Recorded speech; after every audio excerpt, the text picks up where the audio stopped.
cross straddle jump, okay?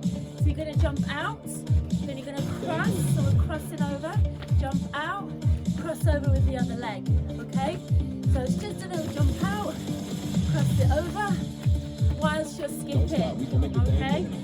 So get your rope ready. If you need to do a few jumps first, just to get your rhythm with the rope, do that, okay? So I'll just do a few first, and cross out, and then cross it over.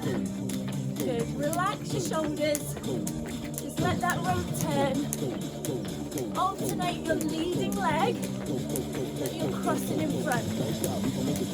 Don't stop.